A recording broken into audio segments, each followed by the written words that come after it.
তো গাইজ দেখতেই পাচ্ছেন দয়ানাথ এখন কি করতে চান দেখতেই পাচ্ছেন। দয়ানাথ এখন রান্না করছে। তো চোখে হাসি, আমি তোমায় ভালোবাসি, এরম ভাবে রান্না হয়। কড়াইতে দিলাম, দেখুন একটু আওয়াজ হবে। গরমা গরম চিজ রান্না করতে গেলে দয়ানাথের দরকার।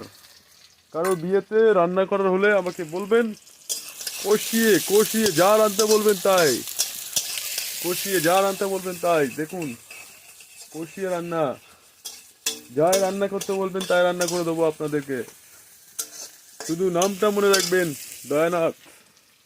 রান্নাতে রান্না বাড়া, কাপড় কাচা, পূর্ণ গাড়া, সব কিছুই করতে পারি। চেষ্টা করলে সব কিছু সফল। চেষ্টায় এই আজ রান্নাও করে দেখাচ্ছি। ও কমতি নাড়া। আমাদের দয়ানাথ দাদা মশলাপাতি বেশি চলে না, মশলাপাতি ছাড়া কিন্তু স্বাদ হবে তরকারিতে। নিরামিষে আপনারা নিরামিষে রাঁধতে পারেন না, নিরামিষের মধ্যেও স্বাদ আছে, যেটা জানেন না আপনারা। সবাই মাছ মাংসের দিকে তাকায়, কিন্তু বলবো যদি বেঁচে থাকতে চান, ভালো কত শরীর সুস্থ রাখতে চান, তাহলে একটু প্রাণীকে বাঁচানোর চেষ্টা করুন। যেন মাংস, মুরগি, চিকেন, মাটন এদেরকে বাঁচানোর চেষ্টা করুন। এই দেশের অবস্থা, আপনাদের আপনারা বেঁচে আছেন বলে আপনারা পশু পাখিকে হত্যা করছেন। আপনারা নিজেকে বনের সিংহ মনে করুন কি বাঘ মনে করেন আমি জানি না,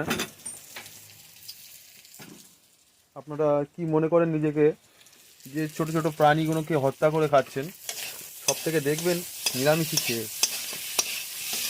কত শাক সবজি দিয়ে, এটা ছোট্টখাটো দেখাচ্ছি না, সঙ্গে সঙ্গে রান্না শুরু। বেশিক্ষণ লাগবে না, 2 মিনিট নাড়াচাড়া করবো স্পেশালিস্টভাবে।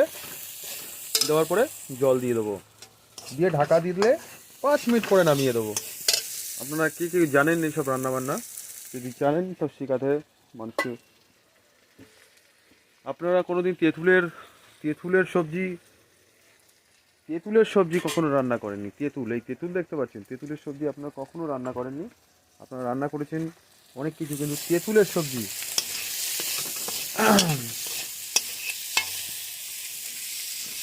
আমি ঢাকায় গেছিলাম, ঢাকাতে এই তেঁতুলের সবজিতে, বাংলাদেশি ঢাকা, তেঁতুলের সবজি দিয়ে রান্না। সে রান্নার সত্যি এত সুন্দর স্বাদ,